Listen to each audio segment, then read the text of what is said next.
normal, il faut s'assurer du respect des fréquences de renouvellement des lentilles et de la qualité de l'entretien. Si la gêne apparaît 3 heures après la pose, posez les lentilles 3 heures avant le rendez-vous. C'est-à-dire, si le patient vient, il se plaint d'une gêne qui apparaît 3 heures après la pose. Il ne faut pas revoir le patient après 1 heure après la pose. Il faut faire une simulation. Si l'intolérance se manifeste en fin de journée, donc proposez un rendez-vous en fin de consultation ou en fin de journée. Donc, c'est la même chose. On va faire une simulation pour voir les signes physiques lors de l'apparition des symptômes. Pour la consultation d'urgence, donc devant toute gêne, sensation de corps étranger, hyperémie, le patient doit déposer immédiatement la lentille et bien sûr consulter. La persistance des symptômes dans les 24 heures qui suivent son repose des lentilles doit faire l'objet d'une consultation en urgence. Donc, généralement, pour le retrait, s'il y a un corps étranger ou autre, après quelques heures, normalement, tout rentre dans l'ordre. Mais si les symptômes persistent, il doit consulter en urgence. Les porteurs de lentilles doivent en être avertis.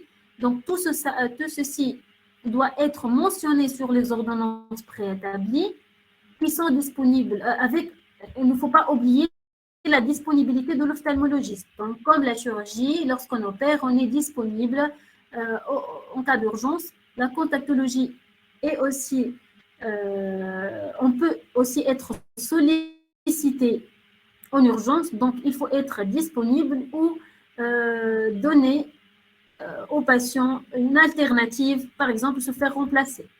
Une consultation rapide permet de mettre en œuvre le geste thérapeutique qui met le patient à l'abri d'une complication grave.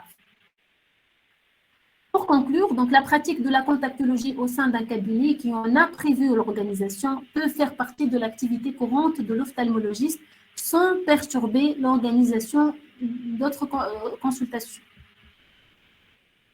Une prise en charge structurée du patient est très importante. Le respect d'une procédure d'examen propre à la contactologie est aussi de mise. Et la disposition de lentilles d'essai est un gain de temps important pour le médecin et pour le patient. La délégation de tâches permet d'améliorer l'offre de soins et d'assurer une adaptation de lentilles strictement médicalisée. Je vous remercie.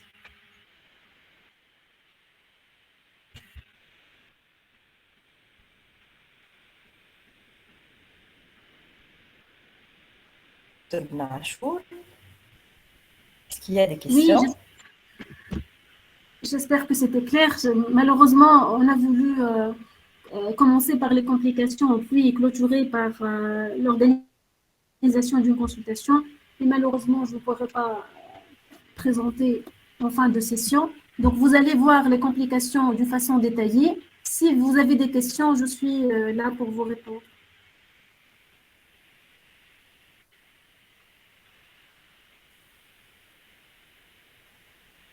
Donc, le message pour l'organisation, tout ce qui est matériel, produits d'entretien, je pense que c'est clair, les boîtes d'essai, les brochures, les ordonnances, les imprimés.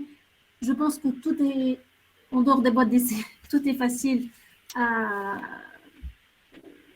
les organiser, mais surtout ce qui est important, le message le plus important, c'est de comprendre l'intérêt de l'information du patient, de l'éducation du patient. Ceci est plus important pour prévenir les complications graves et pour se protéger. Oui, il y a un avènement des problèmes médico-légaux dans toute la pratique ophtalmologique. Donc, la contacto ماهيش أقل من la chirurgie. Il faudrait informer bien votre patient et également protéger votre patient et vous protéger vous-même. Donc, une organisation rigoureuse, c'est pour nous et pour nos patients. Voilà. Donc, si vous n'avez plus de questions, je vais passer à la présentation des produits d'entretien.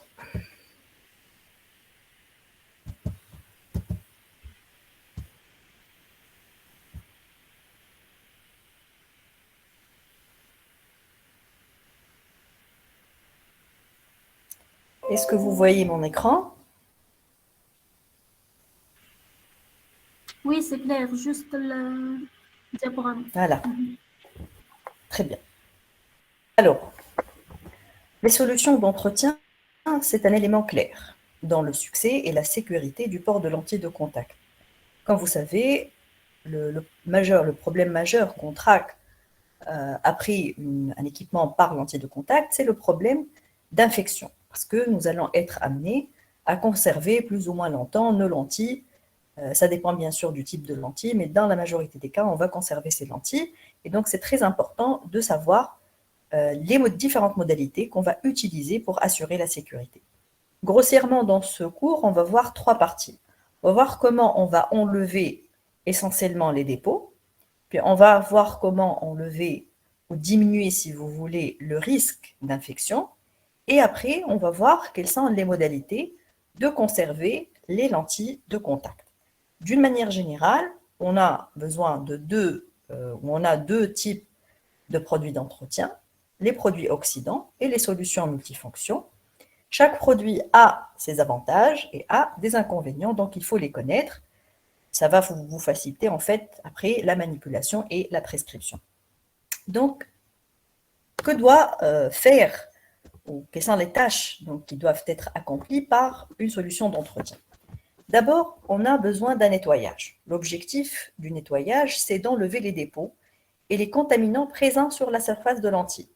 On a plusieurs types de dépôts. On a les lipides, les protéines, les micro-organismes, produits cosmétiques, les débris vestimentaires, la poussière, pas mal de types de dépôts.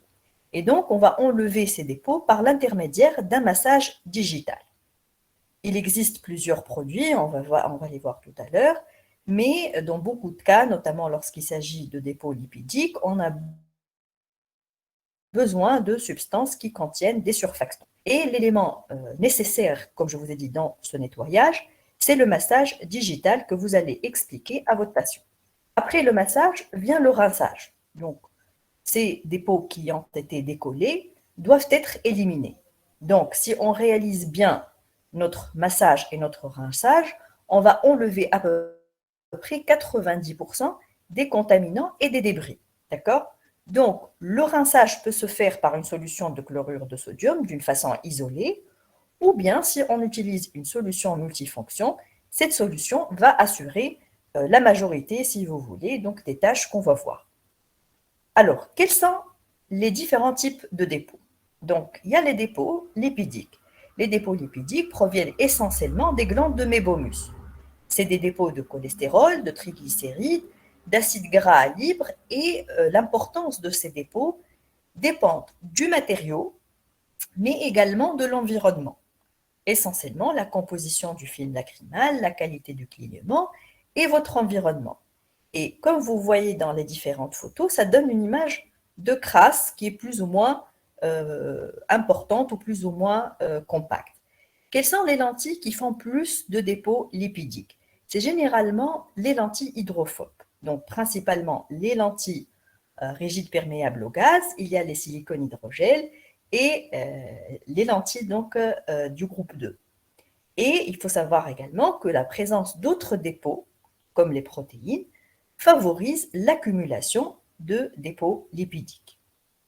Alors, pour les dépôts protidiques, ils proviennent des glandes lacrymales. Le problème de ces dépôts, c'est qu'ils vont être responsables de plusieurs effets indésirables, principalement les allergies. En plus, ces protéines vont s'accumuler à la surface de la lentille et vont former donc un environnement propice à l'accumulation et à la multiplication de germes. Donc, à la différence des dépôts lipidiques, vous allez avoir un film donc, qui est blanchâtre, plus ou moins opaque, qui a tendance à couvrir toute la surface. Quelles sont les lentilles qui vont donner plus de dépôts? C'est les lentilles hydrophiles et les lentilles chargées négativement. Donc, c'est les lentilles souples en hydrogel groupe 3 et 4 de la FDA. Et les silicones hydrogel s'ils ont eu un traitement de surface par oxydation. On peut les avoir sur les lentilles rigides, mais d'une façon beaucoup moindre que les dépôts lipidiques. On a également d'autres types de dépôts, des dépôts muciniques, des dépôts calcaires, donc qui accompagnent les protéines et les lipides, des micro-organismes et des dépôts cosmétiques. Alors, après la phase d'enlèvement des dépôts, donc vient la décontamination, qui est en fait la partie la plus intéressante pour nous. Et les agents qui sont responsables de cette action de décontamination, c'est les agents biocides. Donc l'objectif de la décontamination, c'est de réduire le nombre de micro-organismes qui sont présents sur la lentille. Donc il ne s'agit pas de faire une stérilisation, on ne peut pas tout enlever, mais on va essayer de réduire le nombre. Alors l'action de décontamination dépend de l'agent utilisé ou de l'association de plusieurs agents, comme on va voir pour les produits multifonctions, mais ça dépend également de la concentration de ces substances. Ainsi, on peut avoir des solutions bactéricides, bactériostatiques, fongicides ou fongistatiques, amébicides, virucides, antivirales. Sachez que si on veut agir d'une façon forte, on risque d'être plus toxique. Donc ça va être en fait un compromis. Alors, la décontamination peut se faire ou peut être de deux types. Soit qu'elle est sélective, c'est-à-dire qu'elle va détruire uniquement les germes, sans cytotoxicité cornéenne. Et par conséquent, le produit de contact peut entrer en contact avec l'œil sans beaucoup de dégâts. Cependant, il existe des substances décontaminantes qui sont non sélectives. Donc, c'est aussi bien cytotoxique sur les germes, mais c'est également cytotoxique sur les cellules de la cornée. C'est le cas d'exemple principalement du peroxyde d'hydrogène, où elle a les dérivés chlorés, c'est comme l'eau de javel. Donc en fait, c'est corrosif, et c'est pour ça qu'on va voir, et sont en fait les étapes qui vont prévenir cet effet. La lubrification. La lubrification, c'est également un autre objectif. Pourquoi? Parce que les différentes substances qu'on va ajouter dans les solutions d'entretien auront pour objectif d'améliorer le confort à la pose et pendant le port. Donc ça peut être des agents mouillants, des agents hydratants, des agents viscosifiants pour améliorer au maximum la mouillabilité de la surface. La déprotéinisation. La déprotéinisation, comme l'indique son nom, va s'adresser essentiellement aux dépôts protidiques. Et ils vont s'adresser à un type particulier de lentilles. Ce sont les lentilles qu'on va garder longtemps. Parce que on a beau faire un bon massage et un rinçage, si on a une lentille qu'on utilise pendant beaucoup de temps, on va quand même avoir des dépôts de protéines. Et plus on a des dépôts de protéines, plus on risque d'avoir des complications.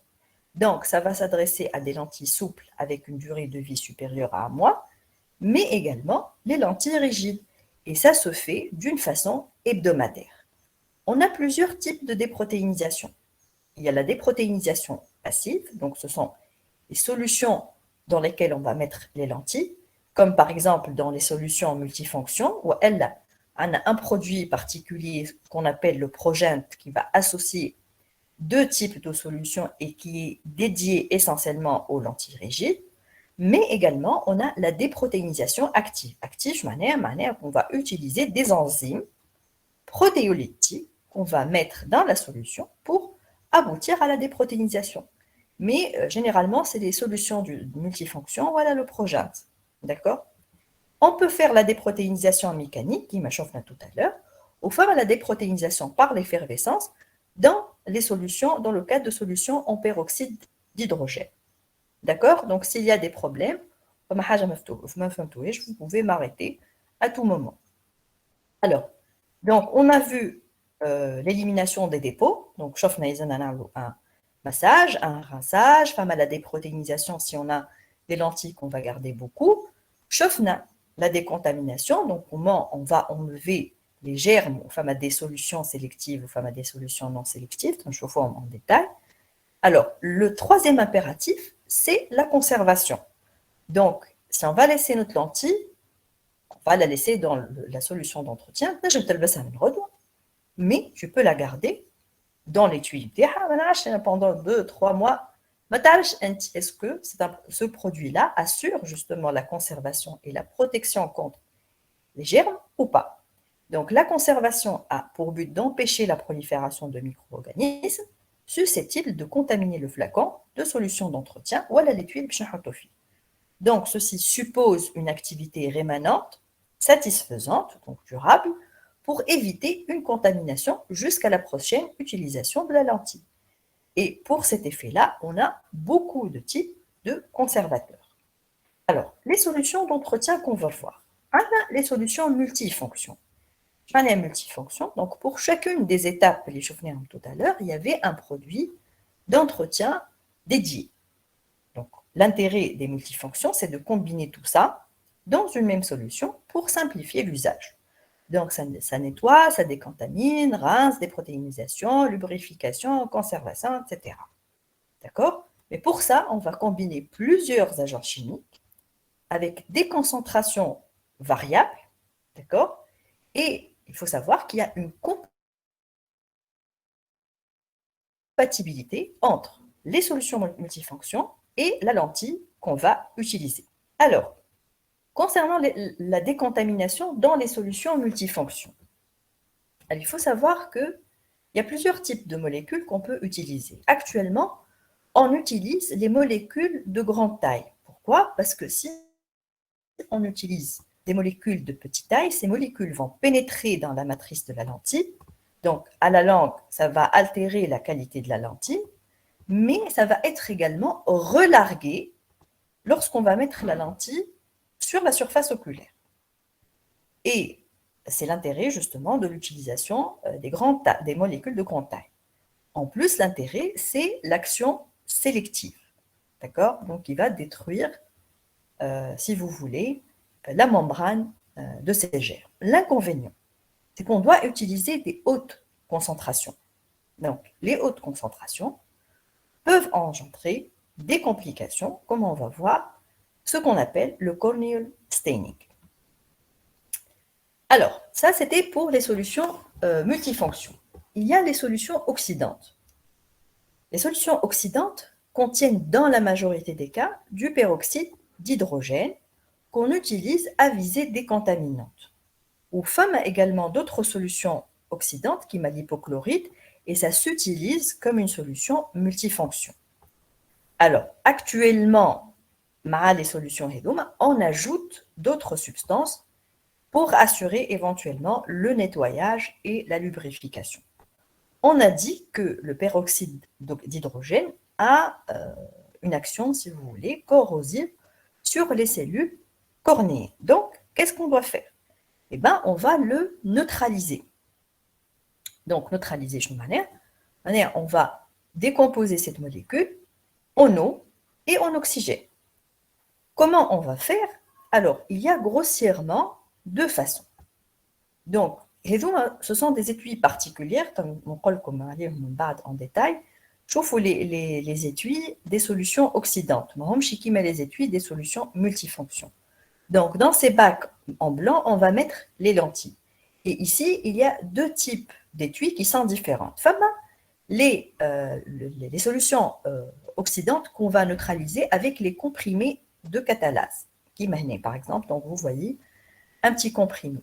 Donc, c'est un comprimé qu'on va mettre dans la solution d'entretien, d'accord, et qui va se déliter lentement, donc généralement en 2 à 4 heures. Et la durée de la neutralisation peut persister jusqu'à 6 heures. Donc, c'est le fabricant qui vous le dit.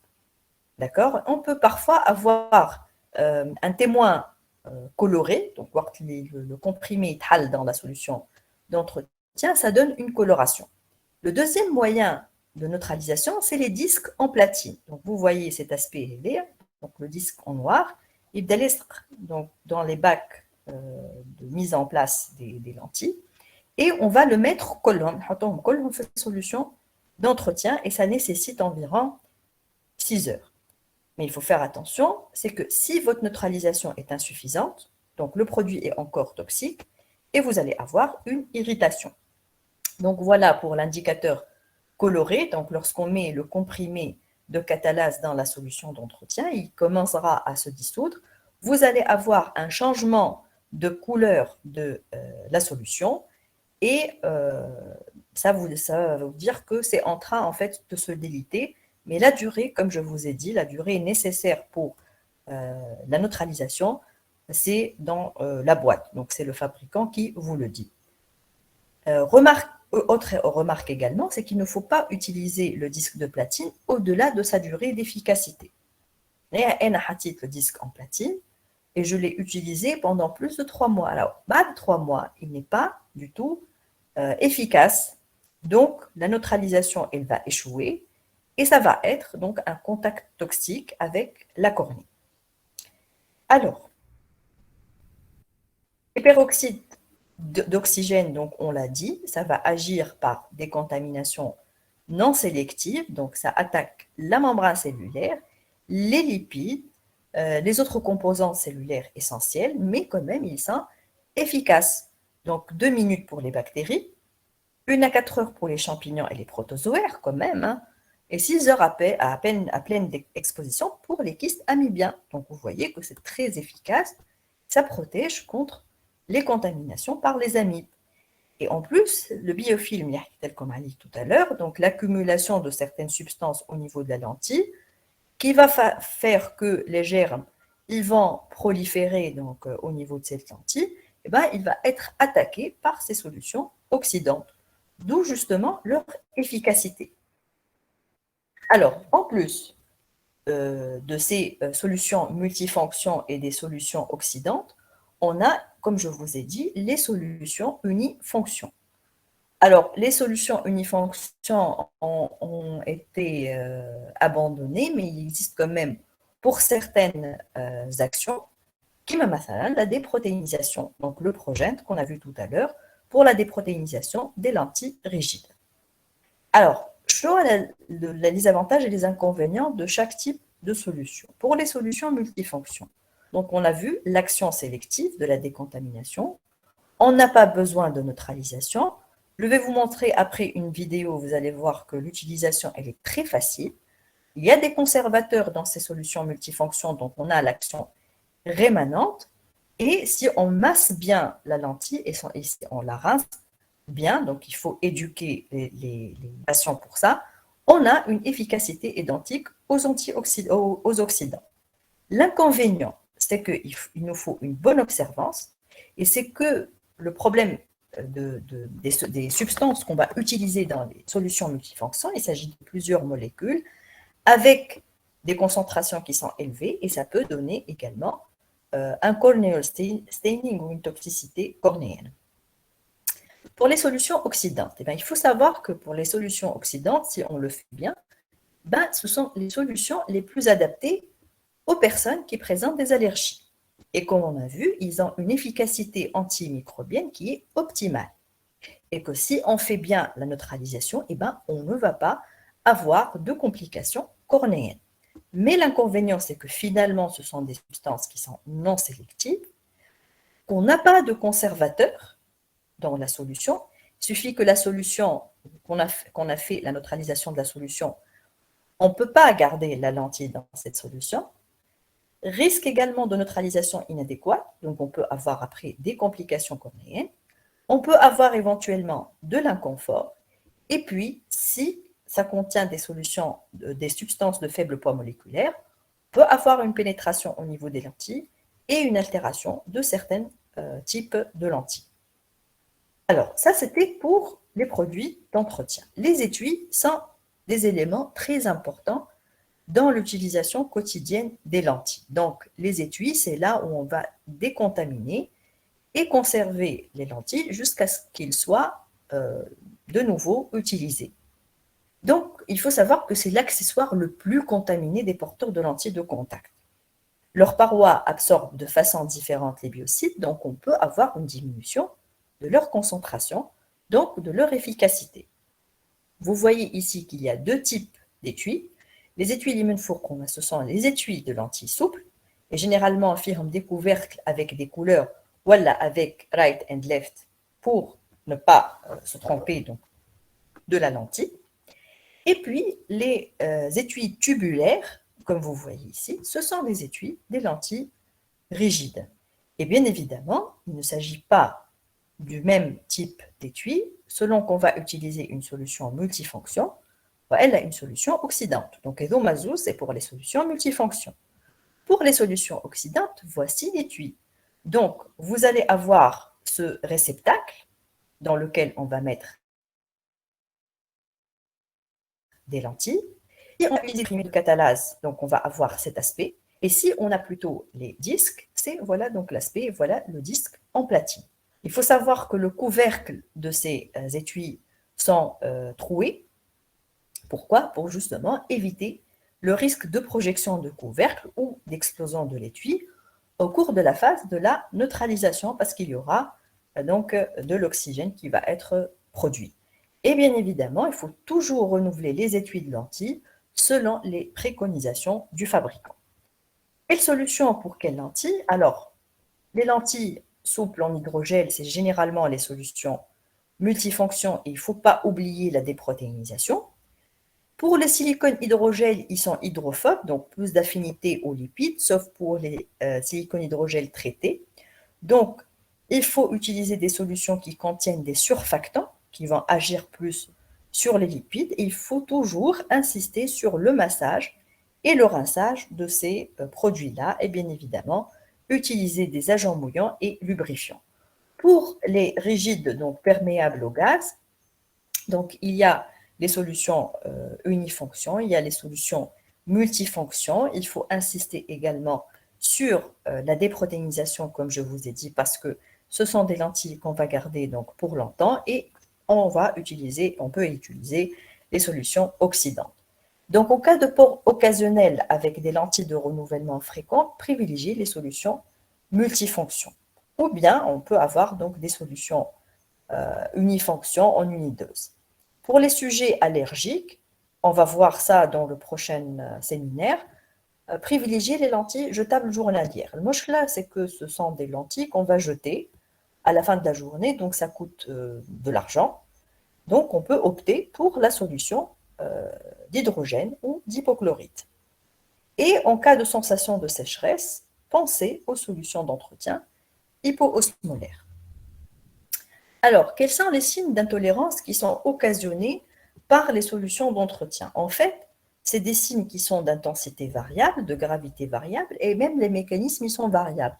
Ça peut être dû au port de lentilles de contact, ça peut être en rapport avec la solution, et ça peut être tout simplement une décompensation d'un problème qui existe déjà.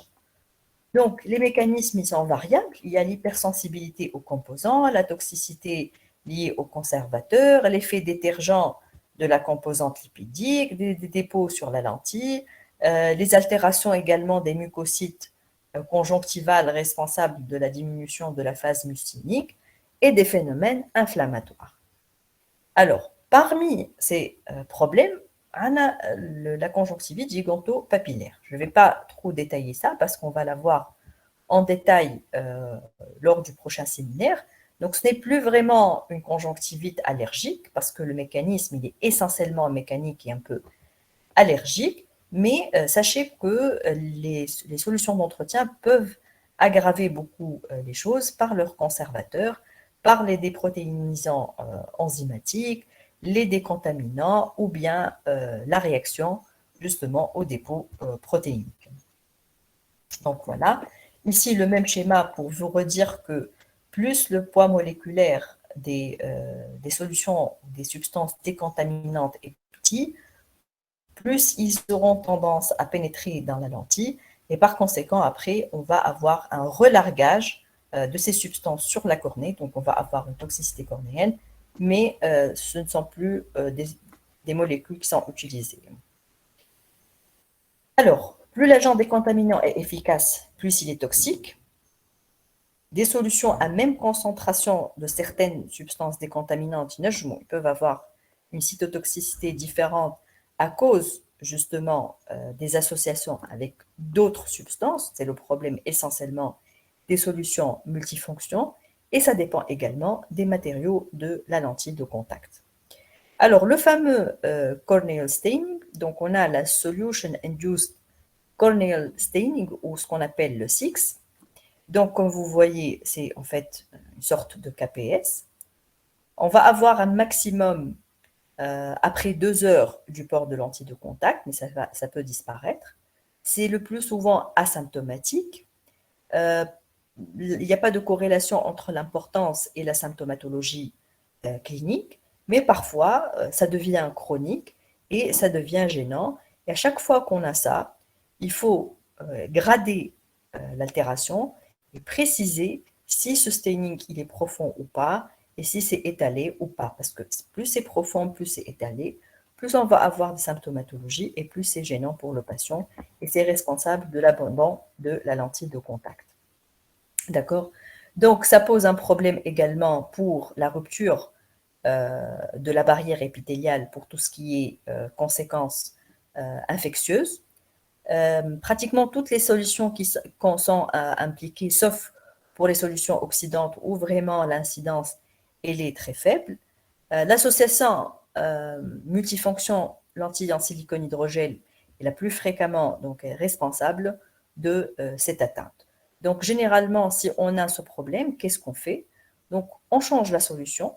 Donc, généralement, on passe à la solution oxydante, ou on change du biomatériau, ou si on a les moyens, on passe aux lentilles jetables journalières pour arrêter le contact avec les produits d'entretien. Donc, les modalités pratiques d'entretien, première des choses, c'est veiller à la propreté des mains.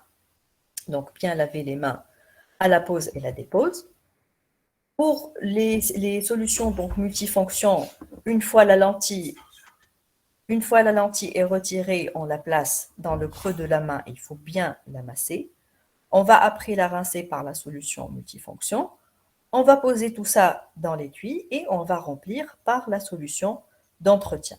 Et une remarque très importante, on ne doit pas laisser une solution d'entretien dans l'étui. Donc lorsqu'on va utiliser notre lentille, l'étui, après on va le réutiliser avec une nouvelle quantité de solution. Il faut bien respecter le temps de trempage. Donc, et si on va remettre les lentilles, après on va les remettre ou les conserver, kiff kiff. Si on va les laisser dans la solution d'entretien, il y a une durée maximale qui est préconisée par le fabricant. Donc, moi je traite à 7 jours, surtout ça c'est pour les porteurs de lentilles cosmétiques ou les porteurs occasionnels. Dans la solution d'entretien 7 jours, il va la remettre donc sans renouveler l'entretien. Si la durée elle est dépassée, eh ben, le cycle de décontamination va être donc renouvelé. Voilà. Alors, concernant les solutions oxydantes, donc généralement on pose les lentilles dans leur étui, on remplit l'étui avec la solution d'entretien. On va utiliser soit le disque de platine, soit, comme je vous ai dit, les comprimés de catalase. Donc, je pense qu'il faut passer directement à la vidéo pour ne pas perdre du temps. Donc, juste une remarque ici pour vous dire que, pardon, c'est au début de la vidéo, il y a voilà, cette photo-là, juste pour vous dire que voici l'aspect de la lentille que le patient doit mettre sur l'œil. Donc, c'est un aspect de bol. Et VS une lentille maqlouba. Donc, ça donne l'aspect plutôt en assiette, qui est comme ça.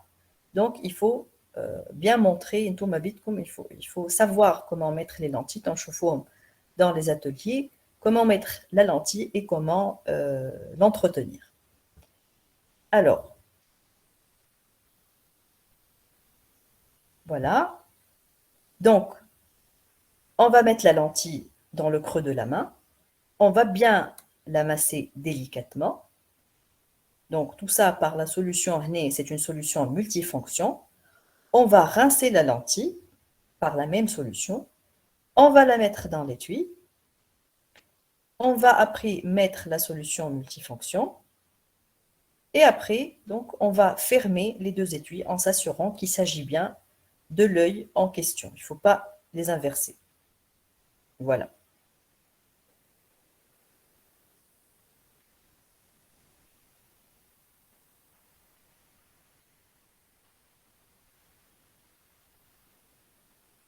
Donc ça, c'était une lentille souple.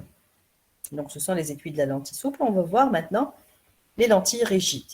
Donc, nettoyage. Mais bien installer des lingettes, parce que ça va rester dans les mains. Donc, on va enlever la lentille. Voici une solution multifonction. On met la lentille dans le creux. On va bien masser.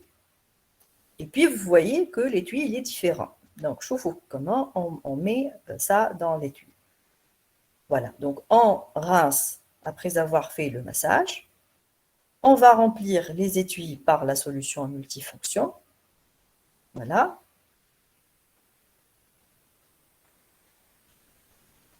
Et on va mettre les lentilles. Donc, bien sûr, la durée, comme je vous ai dit, de décontamination, elle est précisée par le fabricant. Et bien sûr, la lentille, il faut la rincer encore une fois. Donc, fararna, on réduit qu'à l'étui, on va le laisser sécher. Pour la nuit limbada, on va le réutiliser. Donc, le progente. Donc, comme je vous ai dit, donc, on a une lentille rigide. La lentille rigide, donc il faut la déprotéiniser. Donc, le progente fait deux solutions qu'on va mélanger. D'accord? Mazidouche ou manaqsouche, c'est la même quantité qui est mise par le fabricant. Et ça présente un étui pour la déprotéinisation. D'accord? Ce n'est pas le même étui dans lequel on va garder, voilà, on va conserver nos lentilles.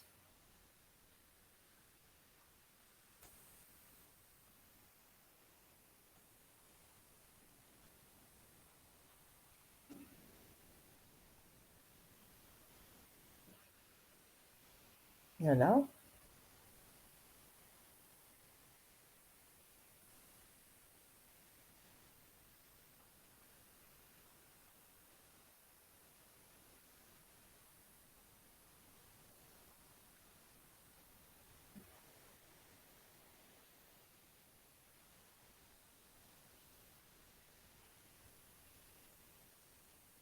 Et il ne faut pas oublier de rincer impérativement vos lentilles. Donc, mes amis, je le prends il entre en contact avec l'œil. Donc, rincer, et puis on peut conserver éventuellement.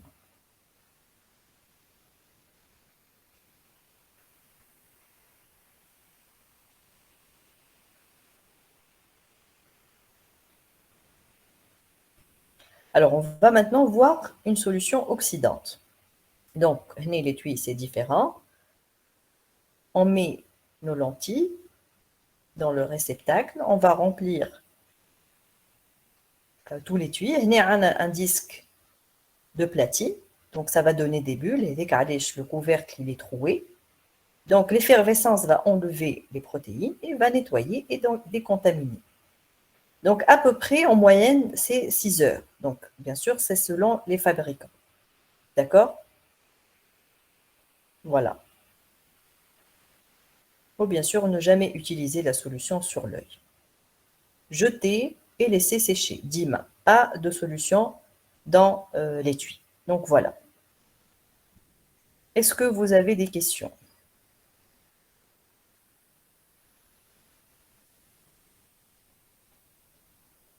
Ça va?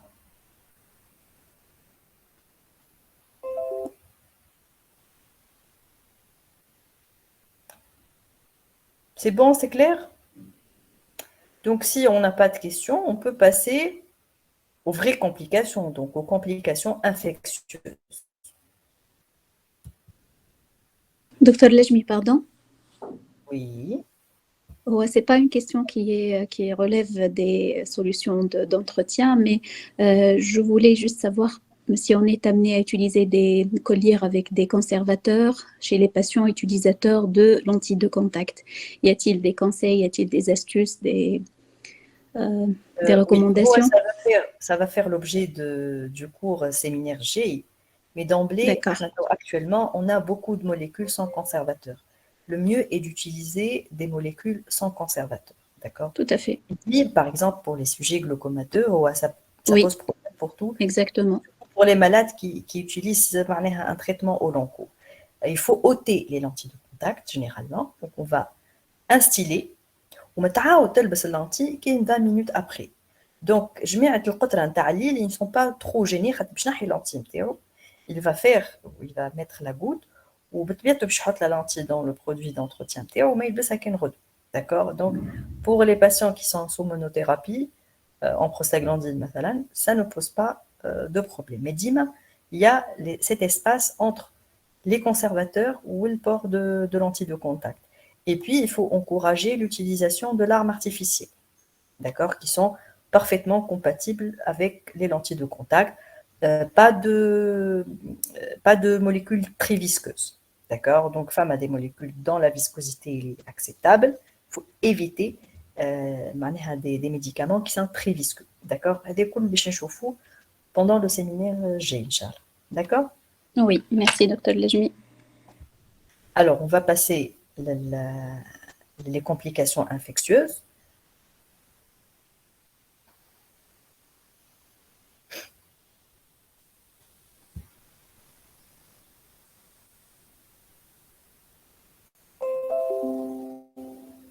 B, est-ce que vous voyez l'écran? C'est bon, Raka? Monia. Et tout à fait clair.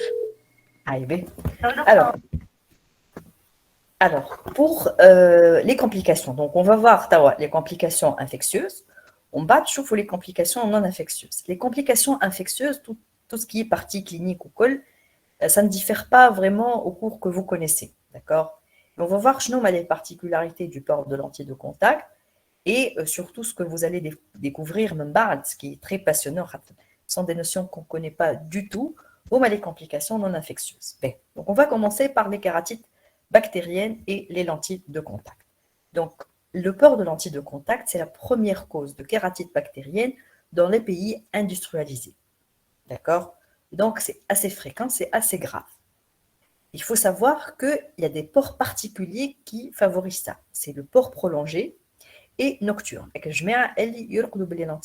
Donc c'est complètement à proscrire. Et on a en Tunisie des travaux qui ont été faits et qui montrent en fait justement l'ampleur de ce problème.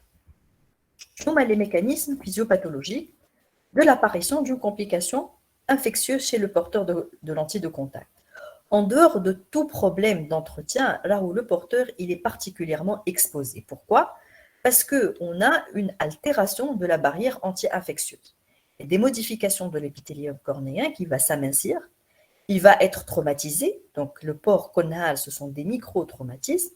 Il y a un ralentissement du renouvellement par les altérations nerveuses.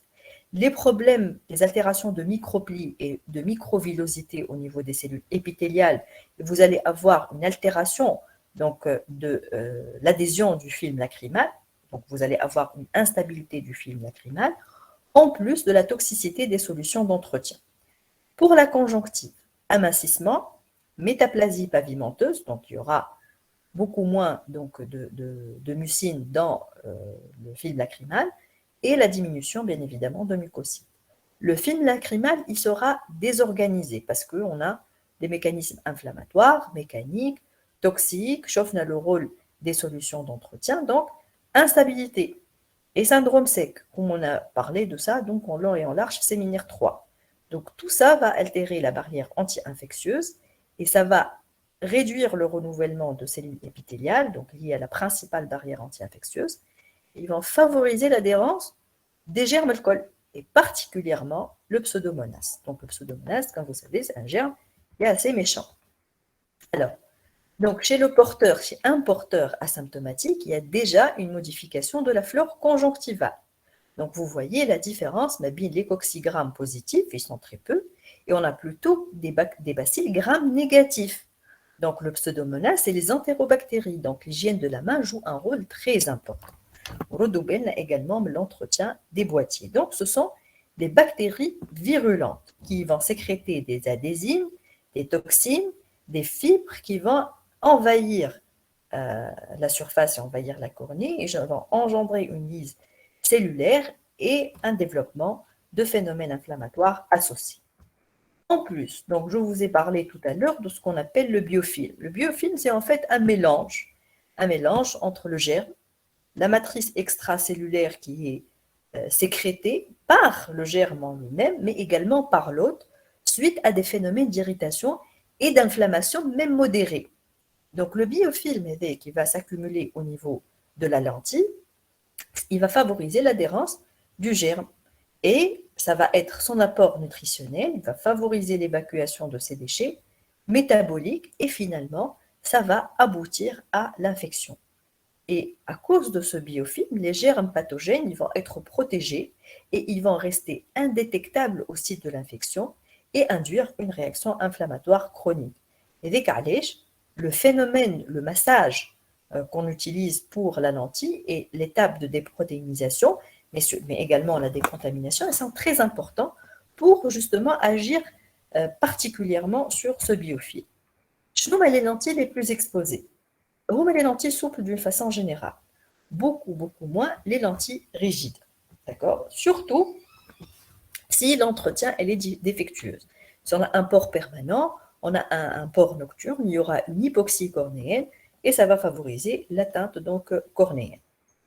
Les erreurs d'hygiène, donc les mains sales, les problèmes de décontamination, les étuis des lentilles, donc ils battent des lentilles ou solutions d'entretien, ou le boîtier par exemple les khali, ou les khali, la solution d'entretien, donc ça, ce sont des pratiques de patients qui ne sont pas bien informés. D'accord? Et puis, ça a été prouvé, il y a des séries qui ont montré ça, c'est l'adaptation des lentilles par les non-ophtalmologistes. Donc, c'est votre travail, d'accord? Et en plus, c'est criminel parce que ça augmente le risque infectieux. Il adapte, on gère les complications. Alors, les solutions d'entretien, comme on a vu, c'est un milieu d'incubation. Ça peut engendrer des altérations épithéliales, surtout les problèmes avec les multifonctions. Parfois, les concentrations de substances décontaminantes ne sont pas suffisamment agressives. Il n'y a pas d'action sur le biofilm, les solutions oxydantes. Et si vous n'avez pas de patient qui fait convenablement le massage de la lentille, on peut avoir des complications. D'accord? Et puis, les autres facteurs de risque, c'est les anomalies de la composition du film lacrymal. Des patients qui ont des blépharies, des patients à chaque fois, il y a un problème donc infectieux, il y a des chalazions à répétition, ou des voies lacrymales imperméables. D'emblée, nous sommes chez les bons candidats à l'adaptation par les lentilles de contact. Et puis, les autres facteurs généraux, donc le patient à adapter, c'est tout un profil.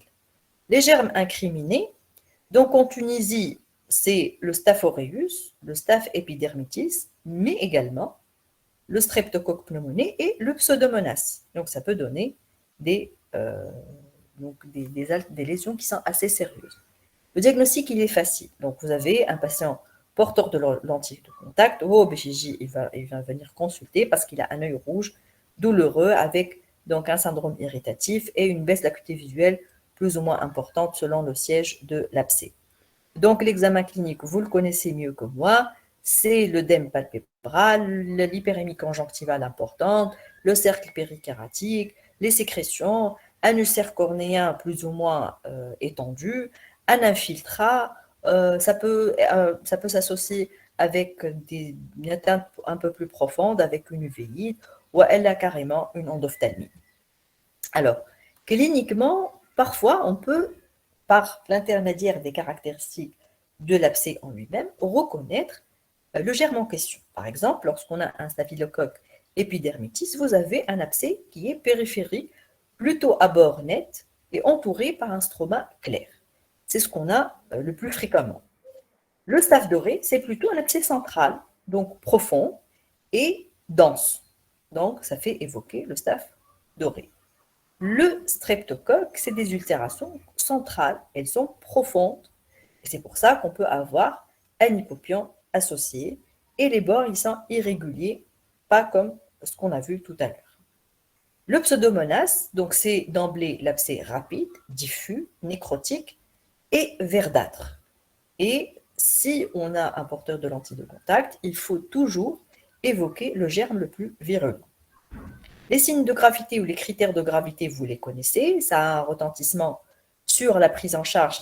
On va savoir si le patient est hospitalisé ou pas, et les critères également de mise sous collyre fortifiée. Donc, il y a des critères locaux, la réaction de la chambre antérieure au moins d'une croix, un abcès supérieur à 2 mm, inférieur à 3 mm de l'axe optique, c'est la règle 1, 2, 3, une aggravation à 24 heures, une évolution suraiguë. Donc, l'évolution suraiguë évoque systématiquement un germe virulent comme le pseudomonas, une endophtalmie ou une sclérite, une perforation, une bilatéralisation, et bien évidemment les critères généraux.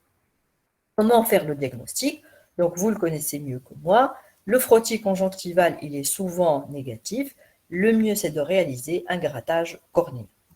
Donc, on va faire l'examen direct, on va faire une culture systématique dans les milieux gélo-sang, gélo-chocolat, sabouro et anaérobie, et milieux spéciaux pour mycobactéries. La PCR peut apporter des informations, c'est un examen coûteux, et la microscopie confocale n'a pas vraiment donc d'apport dans le diagnostic des kératites bactériennes et virales. Le traitement. Donc, les collyres dont on dispose, donc déjà, le mieux, ça va être les quinolones, donc vous les connaissez, et les collyres fortifiés. Les collyres fortifiés, on va voir après les indications, c'est une dose de charge la première heure, donc on va instiller d'une façon répétée toutes les 5 à 10 minutes. Après, ça va être une goutte d'horaire pendant 48 heures. Après, on va dégraisser. Voilà donc les différentes posologies des collyres fortifiés. Le traitement adjuvant doit être donc utilisé. Il ne faut pas oublier d'utiliser les cycloplégiques, les hypotonisants en cas d'hypertonie, les antalgiques et les collyres mouillants.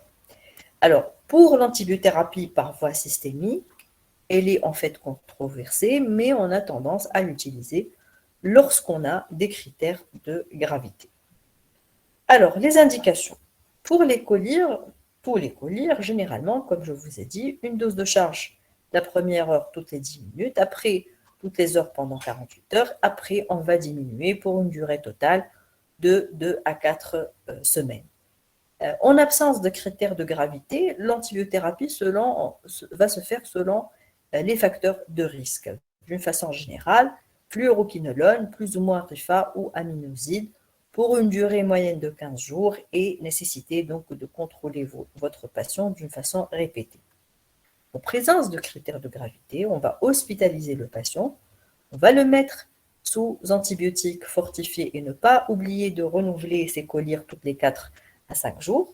L'antibiothérapie générale, c'est la perforation avérée, la sclérite, l'endophtalmie, c'est dans les formes sévères, bien qu'on a tendance à l'utiliser systématiquement avec l'hospitalisation, et le traitement adjuvant, ainsi que les mesures d'hygiène. Donc voilà, si vous avez des questions sur ça, mais on peut enchaîner avec des autres germes. En bas, si vous voulez, on voit les questions.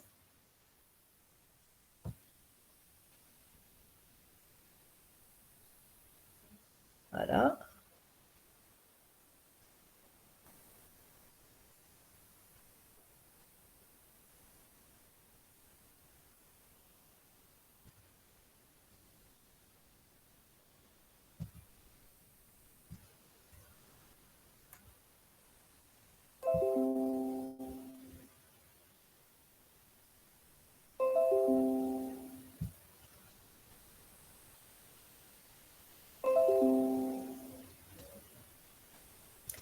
Alors, pour les kératites amibiennes et les lentilles de contact.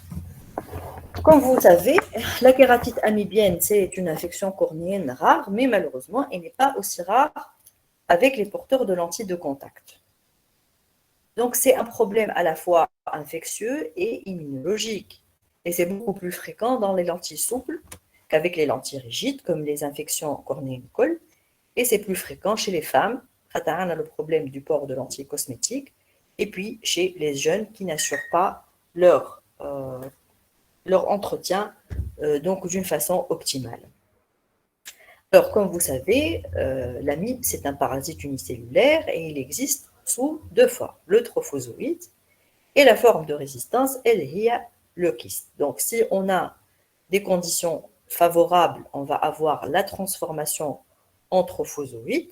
Si on a des conditions défavorables, eh ben, c'est la forme kystique. La kératite, elle résulte du contact direct d'une lésion épithéliale cornéenne. Donc, ça suppose qu'on a un corps étranger, une kératite virale par exemple qui était présente, ou le port de lentilles de contact, comme on a vu, va être responsable de microtraumatisme épithélial. Et puis, le contact va s'effectuer avec un matériel contaminé, ou elle avec de l'eau contaminée, et on va avoir la kératite amibienne. Donc, les facteurs de risque, c'est le port prolongé, les problèmes de solutions contaminées, l'entretien défectueux, donc on a des patients qui dorment avec, qui se baignent surtout donc avec, donc on a l'entretien avec l'eau de robinet, les baignades avec les lentilles, les piscines, tout ça doit être proscrit. Et puis le problème de l'absence d'entretien des boîtiers, c'est en effet très fréquent.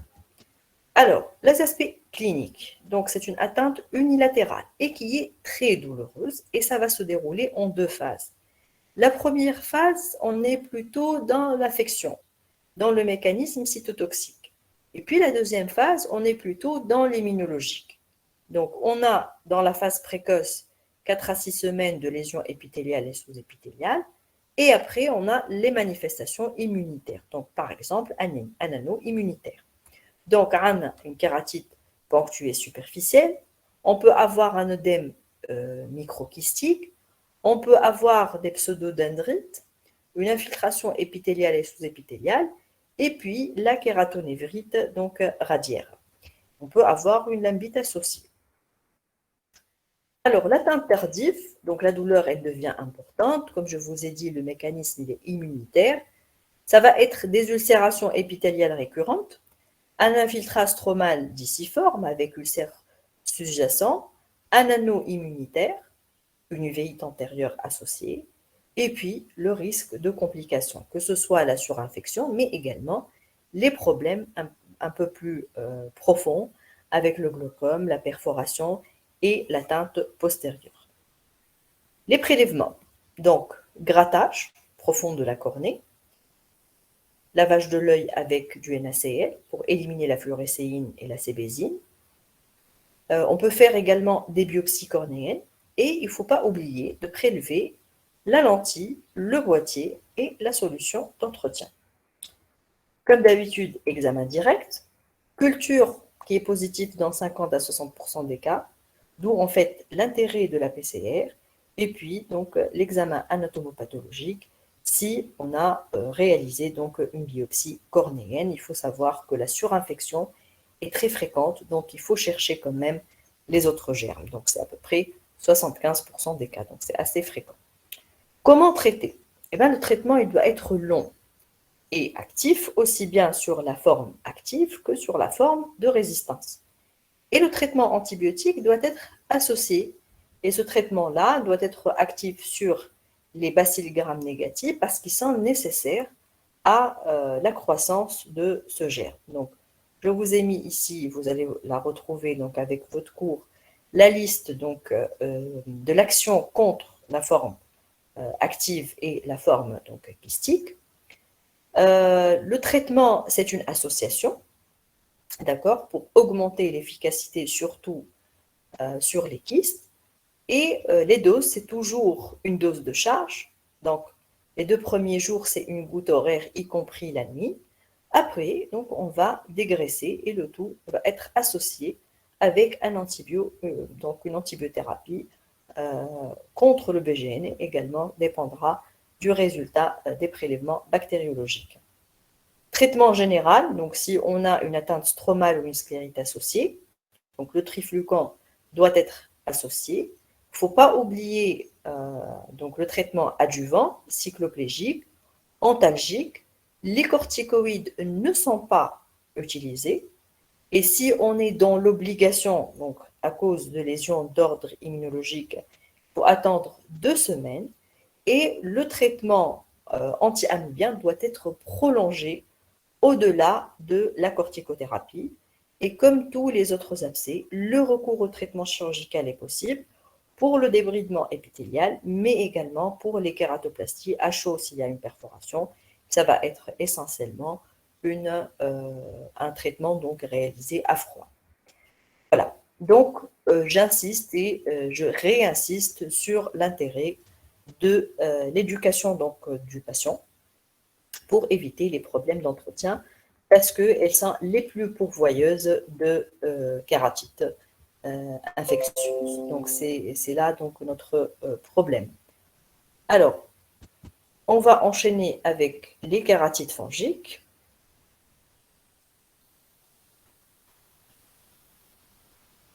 Entre-temps, préparez vos questions, s'il y en a.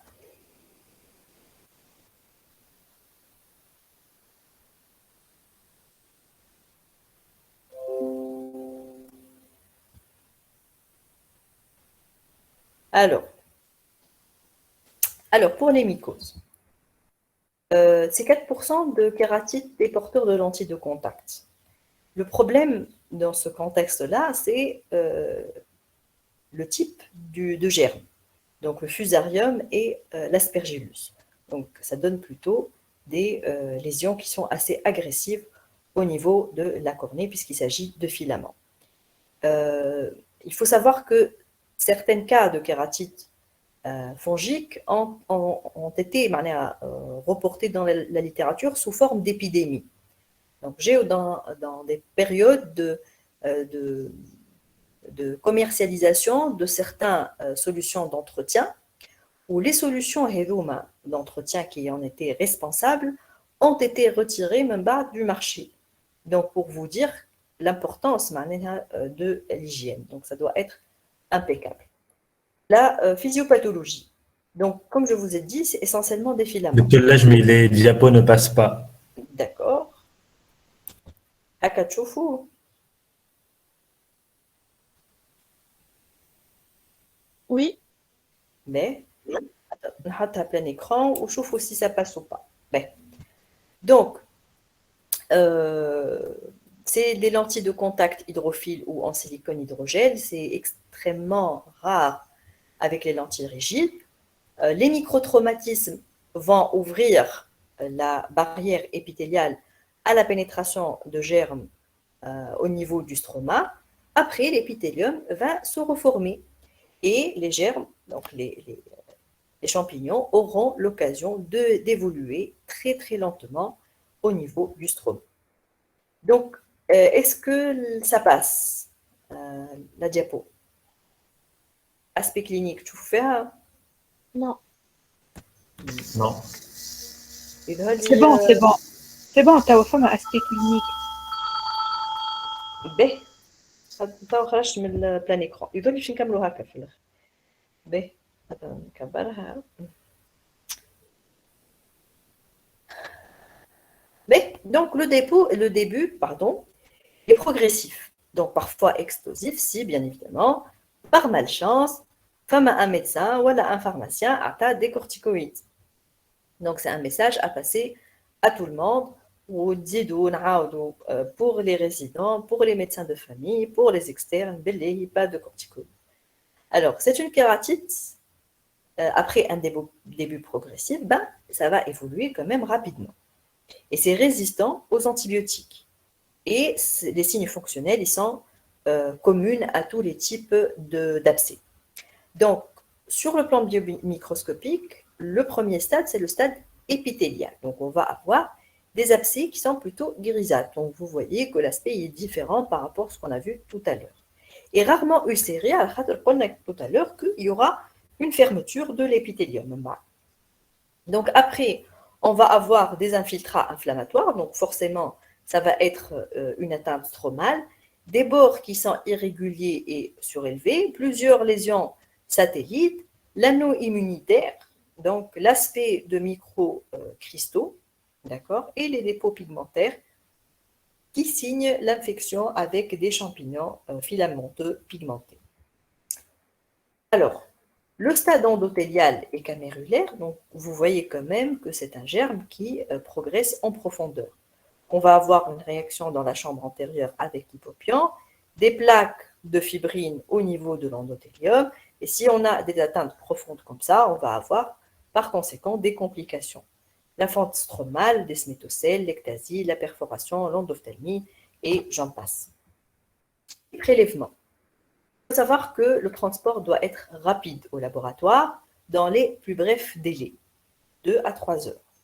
Le grattage cornéen, c'est la référence, mais parfois, on peut avoir recours à la biopsie cornéenne si on a des lésions d'évolution soit très aiguës ou chroniques, voilà un échec thérapeutique ou qu'on n'a rien identifié, et pas de ponction de la chambre antérieure. L'examen direct, coloration PAS positif dans 85% des cas, culture dans le milieu de Saburo, c'est 80% des cas. On peut utiliser la PCR, on peut réaliser un examen anatomopathologique si on a réalisé une biopsie, et la microscopie confocale ici peut montrer des champignons, donc peut montrer les filaments. Alors, pour le traitement, je vous laisse le soin de consulter ça lorsque vous allez avoir le cours, mais pour le principe général, donc le traitement va dépendre du siège de la lésion. Si on a une kératomycose superficielle, donc là, c'est le traitement par collyre. Quel régime? C'est une goutte toutes les 5 minutes pendant la première heure, puis une goutte horaire pendant 48 heures, puis on va dégraisser. Pour quelle durée? Donc ça va être une durée qui est assez longue. Donc on est à 1 mois pratiquement de traitement. Si on a identifié la levure, c'est généralement l'amphotéricine B. Si on a identifié un filament, donc ampho B, natamycine on n'a pas, ou LLV feinte, et on attend de résultats ou non identifiés, c'est l'ampho B. Maintenant, on n'a pas uniquement la kératite superficielle, on a une atteinte stromale. Donc, on va ajouter un traitement général au collyre tout en vérifiant le bilan hépatique avant et pendant le traitement. Donc, si on a identifié des levures triflucans, sauf pour certains types comme le Candida krusei, donc on va passer au V-fin. Si les filaments ont été identifiés, ça va être le V-fin. Mais on peut avoir des formes qui sont un peu plus sévères, donc là, les résultats malheureusement sont aléatoires, il n'y a pas de schéma donc bien codifié, donc Candidas IV, injection intracamérulaire, injection sous-conjonctivale d'amphotéricine B, mais généralement donc le pronostic il est sombre. Ne pas oublier le traitement adjuvant, cycloplégique, contre-indication aux corticoïdes, et pour l'indication chirurgicale, c'est l'indication chirurgicale pour tous les types d'abcès, donc ça ne fait pas une différence. D'accord? Donc, sur ces 4 présentations, est-ce que vous avez des questions?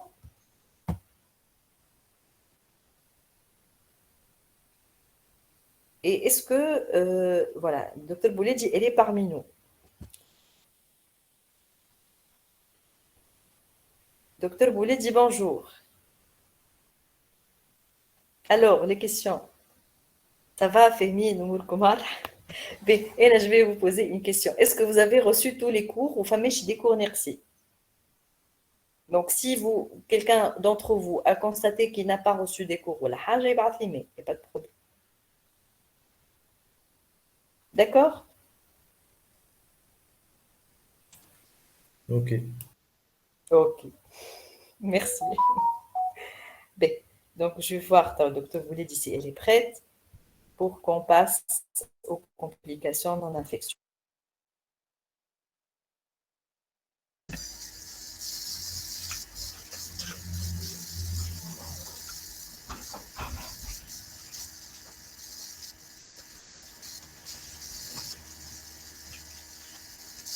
Docteur Lajmi?